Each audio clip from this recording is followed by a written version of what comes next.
નમસ્કાર વિદ્યાર્થી મિત્રો, વિજ્ઞાન વિષયના પ્રકરણ 12 વિદ્યુતના તાસ સમા આપનું સ્વાગત છે. વિદ્યાર્થી મિત્રો, 5મો તાસ મારી દ્રષ્ટિએ આ પાઠનો સૌથી અગત્યનો તાસ છે, તો એમાં આપ સૌ ખાસ ધ્યાન આપજો. જેમાં આપણે જે જોયા એ પોઈન્ટને જરાક યાદ કરી લઈએ. તો સૌ પ્રથમ ઓહમના નિયમની પ્રાયોગિક સમજૂતી જોઈ તો એની આકૃતિ તમને યાદ આવી જોઈએ. 4 બેટરીઓ જોડી હોય, પછી એમીટર જોડ્યું હોય, સમાંતરમાં વોલ્ટમીટર જોડ્યું હોય, આર અવરોધ એક્સ અને વાય બે બિંદુ વચ્ચે આર અવરોધ, એની નીચે સમાંતરમાં વોલ્ટમીટર, શ્રેણીમાં એમીટર અને કળ. પણ ચારે ચાર તો આકૃતિમાં જોડેલા બતાવ્યા છે. આપણે એને સમજૂતીમાં કે પહેલા એક વિદ્યુત કોષ જોડ્યો, ત્યારે એમીટર અને વોલ્ટમીટરના આંકડા નોંધ્યા, ભણી ગયા. એટલે એમ કહીએ કે એમીટરના આંકડા 0.1 એમ્પિયર બતાવે અને વોલ્ટમીટર 1.5 વોલ્ટેજ બતાવે. પછી બે વિદ્યુત કોષ જોડ્યા એટલે એમીટર વિદ્યુત પ્રવાહ બમણો થયો, એટલે એમીટરે 0.2 એમ્પિયર વિદ્યુત પ્રવાહ બતાવ્યો. વોલ્ટેજ પણ બમણો થયો, 1.5 વત્તા 1.5 એટલે 3 છે વોલ્ટેજ. પછી ત્રીજી બેટરી જોડી અને ચોથી બેટરી જોડી તો 3 ગણો અને 4 ગણો વિદ્યુત પ્રવાહ અને વોલ્ટેજ બંને થયા. અને આના ઉપરથી ઓહમને જે તારવવાનું હતું કે શું વિદ્યુત પ્રવાહ અને વિદ્યુત સ્થિતિમાનનો તફાવત એકબીજા સાથે સંબંધ ધરાવે છે, તો એનો જવાબ મળ્યો હા, સંબંધ ધરાવે છે. કેવો સંબંધ ધરાવે છે? તો બંને એકબીજાના સમપ્રમાણમાં છે, એટલે વી સમપ્રમાણ આય. બેને કમ્બાઈન ભરી 2 પોઈન્ટ જરૂરી સૂત્રો, વી સમપ્રમાણ આય. તો આ સંબંધ એને તાર્યો અને એના આધારે એને કોઠો પૂર્યો અને એના ઉપરથી આલેખ દોર્યો હતો. અને એના આધારે તારણો આપ્યા હતા, 3 તારણો. પહેલું તારણ કે ભાઈ ઓહમના નિયમ પ્રમાણે વી વિરુદ્ધ I નો આલેખ સુરેખા મળે. બીજું, દરેક વખતે વોલ્ટેજ વધારતા એના સમપ્રમાણમાં વિદ્યુત પ્રવાહ વધ્યો. અને દરેક વખતે V/I નો ગુણોત્તર અસળ રહ્યો. 15 ઓહમ 15 ઓહમ ફિક્સ નથી. 15 ઓહમ એ તો એટલે કે વિદ્યુત પ્રવાહ I અને વોલ્ટેજ કેટલા લ્યો એના પ્રમાણમાં મળે, પણ V/I મળે એ વાત પાકી. એકવાર મળે એ બધી વખતે સમાન રહે. તો એ બાબતની ચર્ચા આપણે કરી હતી. ખૂબ અગત્યનો પોઈન્ટ ઓહમનો નિયમ. એના ઉપરથી ઓહમે એનો નિયમ આપ્યો કે ભાઈ અસળ તાપમાને, નિયમ યાદ કરો, અસળ તાપમાને વાહકમાં વહેતો વિદ્યુત પ્રવાહ તે વાહકના 2 છેડા વચ્ચે લગાડેલા વિદ્યુત સ્થિતિમાનના તફાવતના સમપ્રમાણમાં હોય છે. ફરીવાર બોલું છું, અસળ તાપમાને, તાપમાન બદલાય તો આ બે બદલાય. અસળ તાપમાને વાહકમાં વહેતો વિદ્યુત પ્રવાહ તે વાહકના 2 છેડા વચ્ચે લગાડેલા વિદ્યુત સ્થિતિમાનના તફાવતના સમપ્રમાણમાં હોય છે. અને આપણે જોયું કે એક વિદ્યુત કોષ લગાડ્યો તો એ પ્રમાણમાં વિદ્યુત પ્રવાહ હતો. 2, 3, 4 એમ વિદ્યુત કોષ વધારતા ગયા તો એના સમપ્રમાણમાં વિદ્યુત પ્રવાહ વધતો ગયો. ત્યાર પછી આપણે એના આધારે ઓહમના નિયમ ઉપરથી એનું સૂત્ર બન્યું હતું કે ભાઈ V સમપ્રમાણ I. તેથી V બરાબર IR, જ્યાં R શું છે? સમપ્રમાણતાનો અસળાંક છે, જે પરિપથનો અવરોધ દર્શાવે છે. અવરોધ દર્શાવે એટલે આપણે પછી અવરોધને લઈને ભણવા કહેતા કે વાહકમાં જે ઇલેક્ટ્રોન વહેતા હોય, આ ઇલેક્ટ્રોન ને ગતિ કરવામાં એના અંદર રહેલા પરમાણુઓ છે એ એના દ્વારા એને એક અવરોધ આવે છે, અવરોધાય છે. એનો ગુણધર્મ રહેલો છે. કોઈ પણ વાહકમાં અવરોધ રહેલો છે. હા, અવરોધ વધુ ઓછો હોય જે આપણે ભણવાનું છે કે વધુ ઓછો કોનો અવરોધ કઈ રીતનો એ ભણવાનું છે આપણે. પણ દરેક વાહકમાં અવરોધ રહેલો છે. શૂન્ય અવરોધ હોય એવો વાહક વૈજ્ઞાનિકો બનાવવાનો પ્રયાસ કરી રહ્યા છે, પરંતુ હજી સફળતા મળી નથી. અમુક ટકા મળી છે સફળતા, તો એમાં તાપમાનને લઈને ઘણા પ્રશ્નો છે. તો જ્યાં R છે એ અવરોધ બતાવે, તો એ R ને સૂત્રનો કરતા બનાવવામાં આવે તો V/I થાય. આના ઉપરથી એનો એકમ બને વોલ્ટ/એમ્પિયર. વોલ્ટ/એમ્પિયર એનું મૂલ્ય એક લઈ લો. ઓહમ એક મૂલ્ય લઈ લો ભાઈ. કોઈ પણ વાહકમાં 1 વોલ્ટનો વોલ્ટેજ લાગુ પાડતા 1 એમ્પિયર વિદ્યુત પ્રવાહ વહેતો હોય તો તે વાહકનો અવરોધ 1 ઓહમ છે તેમ કહેવાય. આનો અભ્યાસ કરનાર વૈજ્ઞાનિકના નામ પરથી જ એનો એકમ આપ્યો ઓહમ, અને એની સંજ્ઞા ઓમેગા, અને ઓમેગા કહેવાય છે. અને સમીકરણ 1 અથવા તો આના પરથી થઈ શકે કે ભાઈ I બરાબર V ના છેદમાં R. આના પરથી ખબર પડે આપણને કે ભાઈ આ બે રાશિ એકબીજાના વ્યસ્ત પ્રમાણમાં છે. વ્યસ્ત પ્રમાણમાં છે એટલે કે વિદ્યુત પ્રવાહ વધે તો અવરોધ ઘટે, અવરોધ વધે તો વિદ્યુત પ્રવાહ ઘટે. અને એટલે જ તે આપણે આવ્યું હતું પરિપથમાં વિદ્યુતનું નિયમન કરવા માટે જે અવરોધ વપરાય, વોલ્ટેજનું પ્રાપ્તિ સ્થાન બદલ્યા વગર, વોલ્ટેજનું પ્રાપ્તિ સ્થાન બદલ્યા વગર વિદ્યુત પ્રવાહનું નિયમન કરવા માટે, નિયંત્રણ કરવા માટે જે અવરોધ વપરાય એને ચલ અવરોધ કહેવાય. અને પરિપથનો અવરોધ બદલવાનું જે એક સાધન છે એને રિઓસ્ટેટ કહેવામાં આવે. યાદ રાખજો આ બે શબ્દો, ચલ અવરોધ અને રિઓસ્ટેટ. આ શબ્દ આપણે સમજ્યા હતા. ચલ અવરોધ હજી એક વાર યાદ કરી લો, અને રિઓસ્ટેટ. આ બે શબ્દોને સમજો. ચલ અવરોધ એટલે હું તો ભાઈ વોલ્ટેજનું પ્રાપ્તિ સ્થાન બદલ્યા વગર પરિપથમાં વિદ્યુત પ્રવાહનું નિયમન કરવા માટે જે અવરોધ ઉપયોગમાં લેવામાં આવે એને ચલ અવરોધ કહેવામાં આવે. અને પરિપથનો અવરોધ બદલવામાં ઉપયોગમાં લેવાતું જે સાધન, પરિપથ હોય કોઈ પણ આવો પરિપથ, આ પરિપથ છે, પરિપથમાં જે અવરોધ હોય, અહીંયા આપણે અવરોધ જોડવા માટે જગ્યા ખાલી રાખેલી છે, પણ તમે એ આકૃતિમાં બતાય કે અવરોધ જે હોય એ અવરોધ બદલવા માટે ચલિત અવરોધ, તમે પરિપથની જે આકૃતિઓ દોરી એમાં ચલિત અવરોધ આપેલો છે, તો એવું જે સાધન હોય એને રિઓસ્ટેટ કહેવામાં આવે છે. તો આપણે આગળના તાસમાં આ બાબતોની ચર્ચા કરી હતી. આમાં થોડુંક વધારે ઊંડા એટલા માટે કે આ બહુ અગત્યનો પોઈન્ટ છે. હવે હું તમને થોડાક સાધનો બતાવું છું, તમે એ જોઈજો, પછી આપણે આ બે પ્રવૃત્તિ ઉપર આગળ જઈશું. તો સૌ પ્રથમ વિદ્યુત પ્રવાહ માપવા માટેનું જે સાધન છે એ એમીટર છે. આ રીતનું સાધન હોય, એના બે છેડા હોય. આ એમીટરને પરિપથમાં શ્રેણીમાં જોડવાનો આવે, અહીં એ લખેલો છે. આમાં વિદ્યુત પ્રવાહ આપેલા છે 0 એમ્પિયર, 0.2 એમ્પિયર, 0.4 એમ્પિયર, પોઈન્ટ પછી છે 0.6 એમ્પિયર, 0.8 એમ્પિયર, એ રીતના આપેલ છે. અને 1 એમ્પિયર. ઘણી વખત એમ થશે કે અહીંયા બે પણ પછી અહીંયા એક આપ્યા, ભૂલ નથી ને, તો એ એક છે, ઓલા પણ આગળ પોઈન્ટ કરેલા છે. કદાચ તમને બતાતા જઈશે, હું માનું ત્યાં સુધી તમે જોવાનો પ્રયાસ કરશો તો તમને ખ્યાલ આવશે. ન બતાતા હોય તો તમે જ્યારે જોઈ શકો ત્યારે જોઈજો. બાકી હું કહું છું કે 0 એમ્પિયર, પછી 0.2 એમ્પિયર છે, પછી 0.4 એમ્પિયર, 0.6, 0.8 અને 1 એમ્પિયર, એક પૂર્ણ છે. તો આ રીતનું એમીટર નામનું સાધન આવે. ત્યાર પછી આ વોલ્ટેજ માપવા માટેનું વોલ્ટમીટર નામનું સાધન, જેમાં V કરેલું હોય. સાધન બે હરખા જ હોય, અંદરની રચના ફેરફાર હોય, કારણ કે વોલ્ટેજ માપવાના છે. તો વોલ્ટેજ માપવા માટેનું સાધન છે જેને સમાંતરમાં જોડવામાં આવે. જોજો એમીટરને પરિપથમાં શ્રેણીમાં જોડવામાં આવે. જે ઓહમના નિયમની આકૃતિ સમજાણી છે તો ખ્યાલ આવ્યો છે.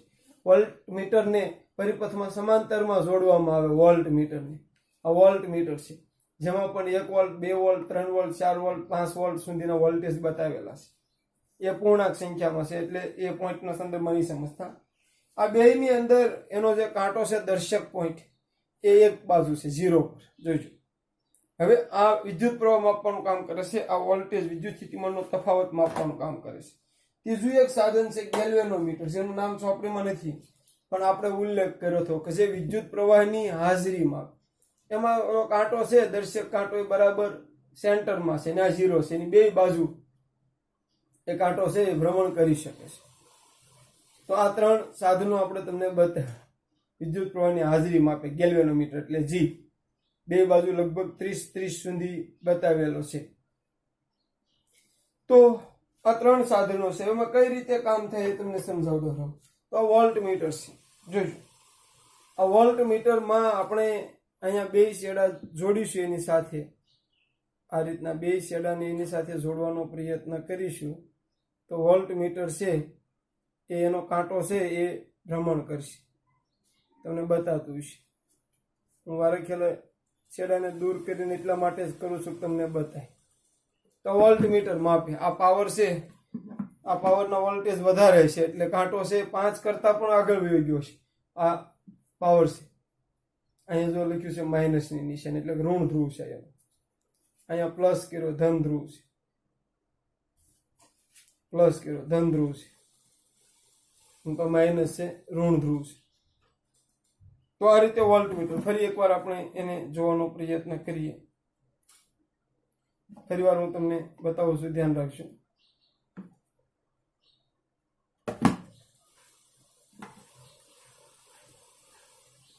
વોલ્ટમીટરમાં કઈ રીતે કામ થાય. અહીંયાના બે શેડાને જોડ્યા આપણે અને અહીંયા આ શેડાને અડાડું છું, તમને બતાવતું છે. આ રીતે વોલ્ટમીટર છે એ સમાંતરમાં જોડવામાં આવે. પરિપથ તૈયાર કરવો થોડોક અઘરો છે એટલે પરિપથ તૈયાર કર્યો નથી. એ જ રીતે એમીટરમાં સામાન્ય ઓલું થશે એટલે થોડુંકની રીત બરાબર તમારે જોવું પડશે. એમીટરમાં સામાન્ય રીતે એલ છે.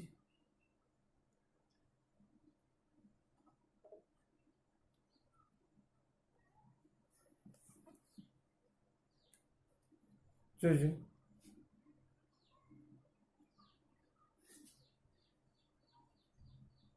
સામાન્ય દર્શક પણ સામાન્ય હલ્લે છે એટલે તમને બતાશે વિદ્યુત પ્રવાહ. ગેલ્વેનોમીટરમાં ખાસ જોઈશું.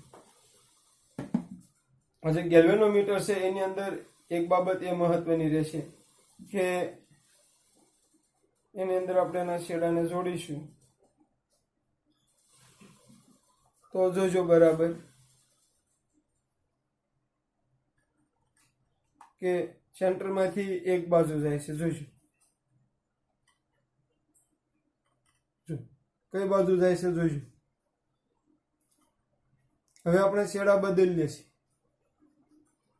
ધન ને ઋણ બદલીએ છીએ તો તમને બતાતું છે બહુ ઝડપથી થાય છે. બતાતું છે. તો આ રીતે આ બધા સાધનો રહેલા છે જે તમને બતાવ્યા અને જે સમજાવ્યા. વિદ્યાર્થી મિત્રો, હવે આપણે આકૃતિમાં આગળ વધીએ પ્રવૃત્તિમાં. તો ખાસ તમે જોઈ શકશો કે આપણે જે બે પ્રવૃત્તિનો અભ્યાસ કરવાનો છે એ બે પ્રવૃત્તિ વિશે લખ્યું છે. આપણે પાઠ્યપુસ્તકમાં પણ આપેલી છે. પહેલી પ્રવૃત્તિ છે વાહકના અવરોધનો અભ્યાસ.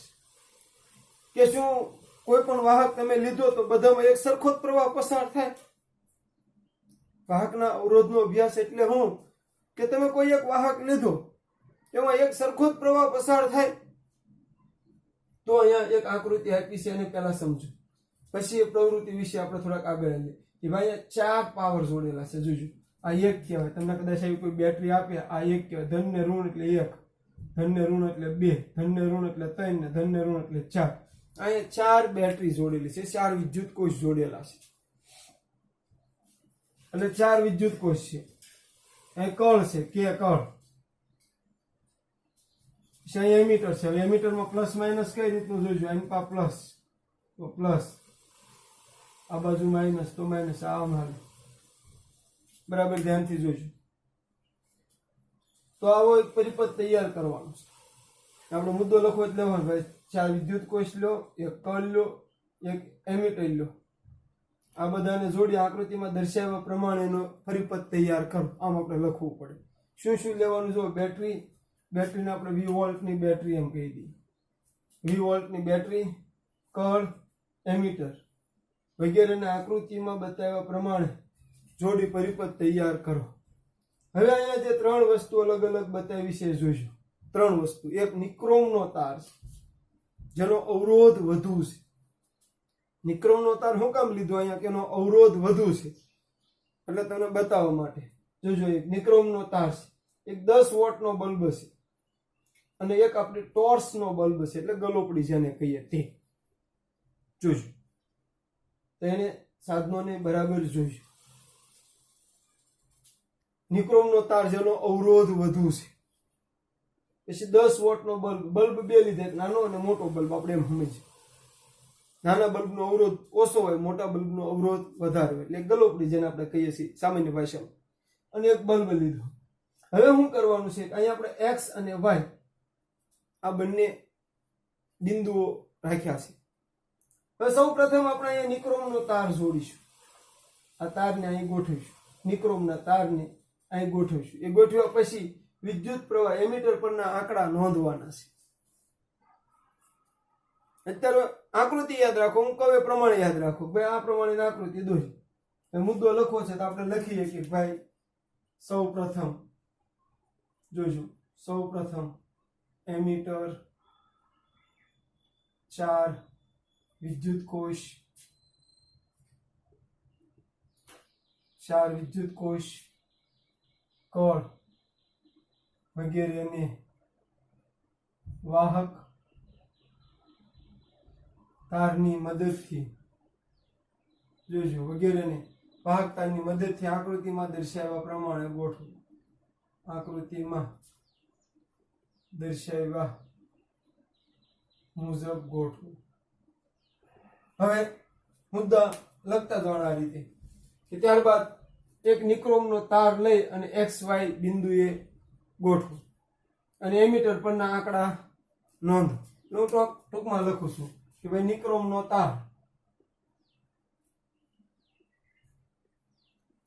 જેનો ઉપયોગ અવરોધ બનાવવા માટે થાય.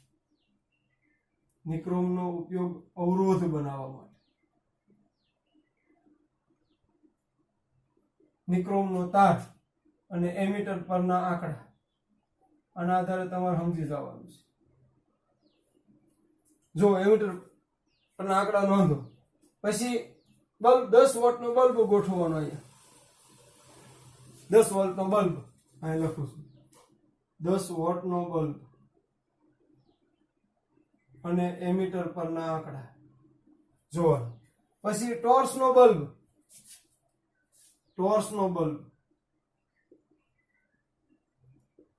અને એમીટર પરના આંકડા જોવા. આ એક પ્રવૃત્તિ છે. શું દરેક વખતે એમીટર પરના આંકડા સમાન મળ્યા આપણને? શું દરેક વખતે એમીટર પરના આંકડા સમાન મળ્યા આપણને? જવાબ છે ના, સમાન નથી મળતા, જુદા જુદા મળે. કારણ બેટરી તો એની જ હતી, વોલ્ટેજ તો એ જ હતા, તો એમીટર પરના આંકડા જુદા જુદા કેમ મળ્યા? ઓહમનો નિયમને યાદ કરો.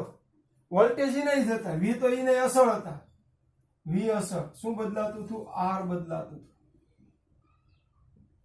આર બદલાતા હતા તો આઈ પણ બદલાય, કારણ કે આ બે એકબીજાના વ્યસ્ત પ્રમાણમાં છે. આર બદલો તો આઈ બદલાય, આઈ બદલો તો આર બદલાય. આપણે એમ સમજી લઈએ કે સૌથી ઓછો અવરોધ આનો, પછી ઈથી વધવાનો અવરોધ ને ઈથી વધુ અવરોધ આનો. નિક્રોમનો તાર અવરોધ બનાવવા માટે જ વપરાય એટલે એનો અવરોધ વધારે એમ સમજી લઈએ આપણે. સમજ્યું? બરાબર સમજ્યું. તો કયા કિસ્સામાં એમીટર પરના આંકડા સૌથી ઓછા અને કયા કિસ્સામાં સૌથી વધુ મેળાય છે તમને ખબર પડી જશે. સૌથી ઓછો અવરોધ આનો, ઈથી વધુ અવરોધ આનો, ઈથી વધુ અવરોધ નિક્રોમના તારનો. તો અવરોધ વધ્યો હોય ને વિદ્યુત પ્રવાહ ઘટ્યો હોય, અવરોધ ઘટ્યો હોય ને વિદ્યુત પ્રવાહ વધ્યો હોય, તો તમે સમજી શકશો કે ભાઈ જુદા જુદા ઘટકોનો, વિદ્યુતના જુદા જુદા ઘટકોમાંથી વહેતો પ્રવાહ જુદો જુદો હોય. આના આધારે આપણે એ સમજવાનું છે કે ભાઈ વિદ્યુતના જુદા જુદા ઘટકોમાંથી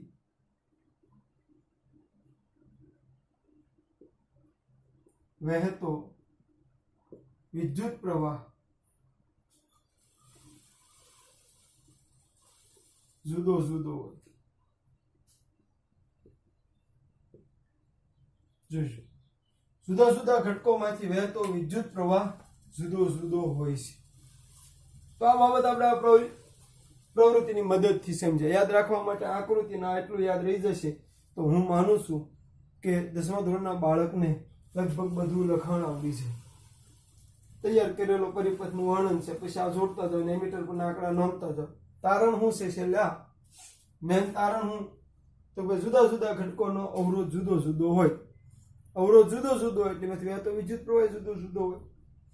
કઈ રીતનો જુદો જુદો હોય? ક્યાં કિસ્સામાં વધુ મળે, ક્યાં કિસ્સામાં ઓછો મળે? તમને કહી શકે કે ભાઈ એક 10 ઓહમ અવરોધ વાળું છે R1 અને R2 છે એ 5 ઓહમ છે.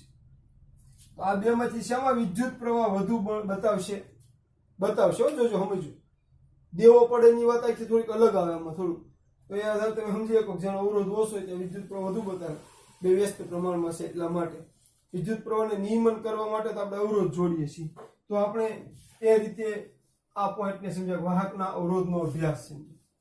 હવે આપણે એ જ પોઈન્ટમાં આગળ આવવાનું છે. આકૃતિ આમ એની છે, સોંપણીમાં જુદી છે જોજો, પણ એની આકૃતિ દોરી શકો, કોઈ ભૂલ ન કહી શકે.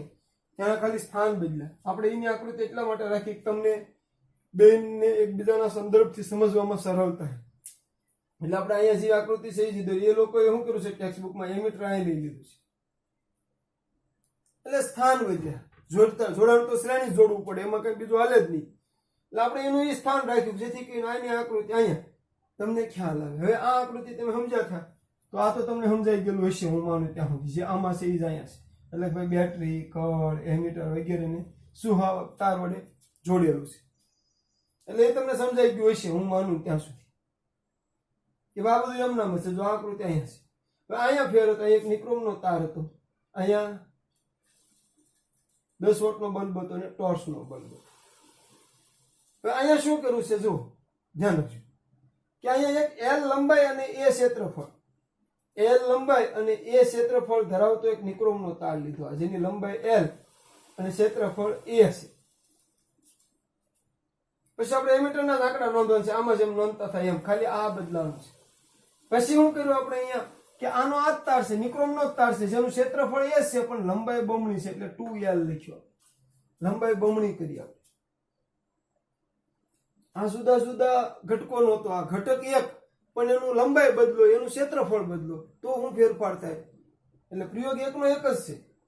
એકને એક આકૃતિ દોરી શકો. સોંપણીમાં ભલે અલગ પ્રકારની દોરી, બાકી તમે આની આકૃતિ દોરી શકો કે અહીંયા જુદા જુદા ઘટક હતા. એક નિક્રોમનો તાર હતો, એક 10 વોટનો બલ્બ હતો, જેમાં ફિલામેન્ટમાં ટંગસ્ટન ધાતુ વપરાય. યાદ રાખજો, બલ્બનું ફિલામેન્ટમાં ટંગસ્ટન ધાતુ જે વપરાય, જે અવરોધ માટે કામ કરે છે. એટલે અહીંયા L લંબાઈ અને A ક્ષેત્રફળ ધરાવતો નિક્રોમનો તાર છે. પછી લંબાઈ બમણી કરી. જોજો અહીંયા જે લંબાઈ છે એના કરતા બમણી કરી. તમને સમજાય માટે મેં થોડીક મોટો લંબાઈ રાખી છે. હવે અહીંયા લંબાઈ નહીં રાખી પણ ક્ષેત્રફળ બમણું કર્યું. જો એક કિસ્સો એવો છે કે લંબાઈ L અને ક્ષેત્રફળ A. જો એક કિસ્સો એવો છે કે લંબાઈ L અને ક્ષેત્રફળ A. બીજો કિસ્સો એવો છે કે જેમાં ક્ષેત્રફળ એનું છે, લંબાઈ બમણી છે. ત્રીજો કિસ્સો એવો છે કે જેમાં લંબાઈ પ્રથમ કિસ્સા જવડી છે, ક્ષેત્રફળ બમણું છે એટલે 2A કર્યું. 2A કર્યું. પેલામાં L A એટલે કે લંબાઈ L અને ક્ષેત્રફળ A. બીજા કિસ્સામાં લંબાઈ બમણી કરી, ક્ષેત્રફળ એનું રાવા દીધું. ત્રીજા કિસ્સામાં લંબાઈ એની રાવા દીધી એટલે કે પ્રથમ કિસ્સા જેટલી, ક્ષેત્રફળ બમણું કર્યું. ચોથો એક કિસ્સો એ લીધો કે જેમાં દ્રવ્યની જાત બદલી. તો ભાઈ અહીંયા L લંબાઈ હતી, લંબાઈ એટલી નથી પણ તાર તાંબાનો લીધો. અહીં નિક્રોમનો તાર છે, અહીંયા તાંબાનો તાર છે. તો આ રીતે લઈને અહીં ગોઠવું. તો ફરી વાર અહીંયા જો તમારો મુદ્દા લખો હોય કે ભાઈ સુવાહકોનો અવરોધ કયા કયા પરિબળો પર આધાર રાખે છે એ પ્રવૃત્તિ દ્વારા સમજાવવા આપણું હોમવર્કનો પ્રશ્ન બનશે કે સુવાહકનો અવરોધ કયા કયા પરિબળો પર આધાર રાખે. તો ધ્યાન રાખો કે ભાઈ સૌ પ્રથમ શું લેવાનું છે તો ભાઈ બેટરી, એમીટર, કયા કયા સાધનો છે પરિપથમાં જો એમીટર, કળ વગેરેને સુવાહક તારની મદદથી બે બિંદુ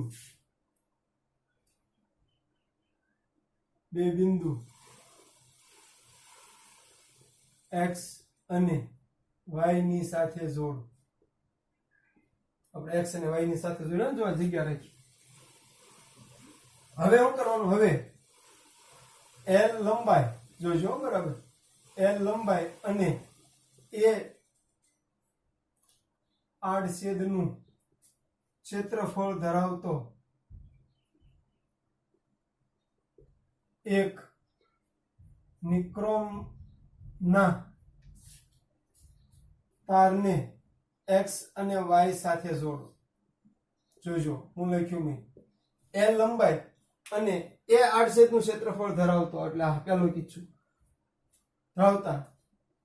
ધરાવતા એક નિક્રોમના તારને x અને y સાથે જોડો અને એમીટરના આંકડા નોંધો. અને એમીટર પરના આંકડા નોંધો. ત્યાર પછી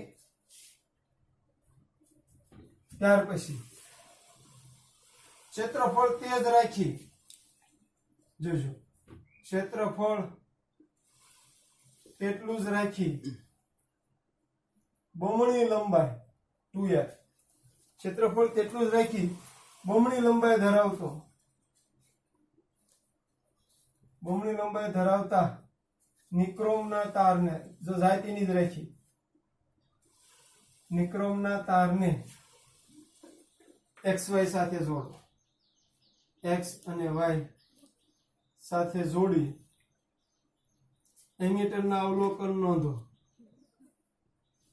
એમીટરના અવલોકન નોંધો. એમીટરના અવલોકનો નોંધો. હવે આગળ શું કરવાનું? લંબાઈ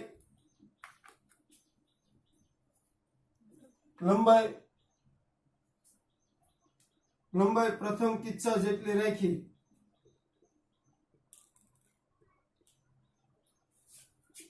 ક્ષેત્રફળ બમણું કરી X અને Y સાથે જોડો. X અને Y સાથે જોડી એમીટર પરના આંકડા નોંધો.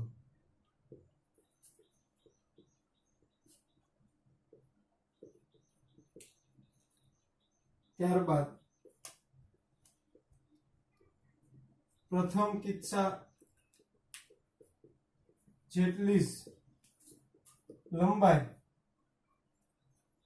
અને ક્ષેત્રફળ ધરાવતા, પ્રથમ કિસ્સા જેટલી લંબાઈ અને ક્ષેત્રફળ ધરાવતા તાંબાના તારને X અને Y સાથે જોડી એમીટર પરના આંકડા નોંધો.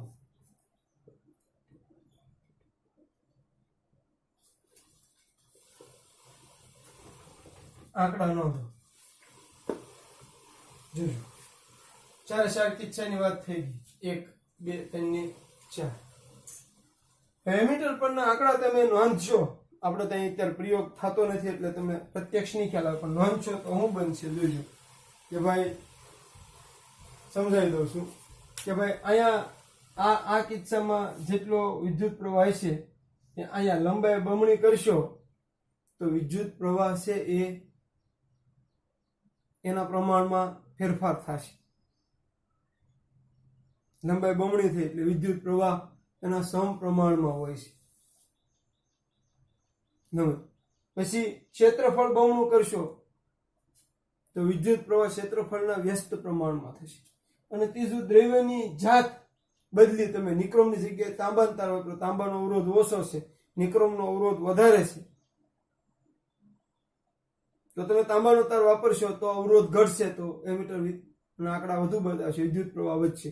તો આ 3 ઉપરથી નક્કી થાય કે સુવાહકોનો અવરોધ કોના પર આધાર રાખે છે? જોજો, સુવાહકોનો અવરોધ એ તારની લંબાઈ પર આધાર રાખે છે. તારની લંબાઈ 2 આડછેદના ક્ષેત્રફળ,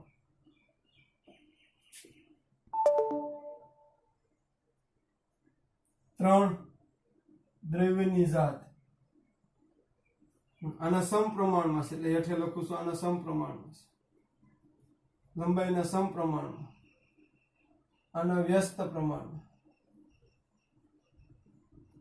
દ્રવ્યની જાત તો બદલાય એમ વિદ્યુત પ્રવાહ બદલાય. તો આ 2 પ્રવૃત્તિઓ આપણે જોઈ. વિદ્યાર્થી મિત્રો, આ તાસમાં આપણે આ 2 પ્રવૃત્તિઓ જોઈ જેની આકૃતિ આમ કોમન છે, ખાલી આમાં ઘટક બદલાતા હતા. આમાં ઘટક આમ એનો રહે પણ એની લંબાઈ બદલાય, ક્ષેત્રફળ બદલાય, એક વખત ઘટક પણ બદલ્યું. અને એના આધારે નક્કી થયું સુવાહકોનો અવરોધ છે 3 બાબત પર આધાર રાખે. ધ્યાન રાખજો. તો આજના તાસનું ગૃહ કાર્ય આપું છું તમને. તાસ સનું ગૃહ કાર્ય જોઈશું. પહેલો પ્રશ્ન છે સુવાહકોનો અવરોધ કયા કયા પરિબળો પર આધાર રાખે તે આકૃતિ દોરી સમજાવો. સુવાહકોનો અવરોધ કયા કયા પરિબળો પર આધાર રાખે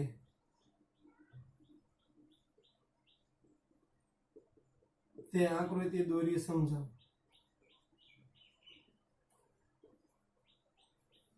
અને બીજો પોઈન્ટ છે 8 SW પ્રશ્નો. તો આજના તાસમાં આપણે એટલું જોયું. આમાં આગળ હાલીશું, આના આધારે આગળ હાલીશું. અવરોધકતા નામનો પોઈન્ટ આવશે, એના આધારે આપણે આગળ હાલીશું. એટલે તમે લેશનને જોઈ લો, પછી આપણે એમાં આગળ છે એ હાલીશું. જોઈ લો બરાબર.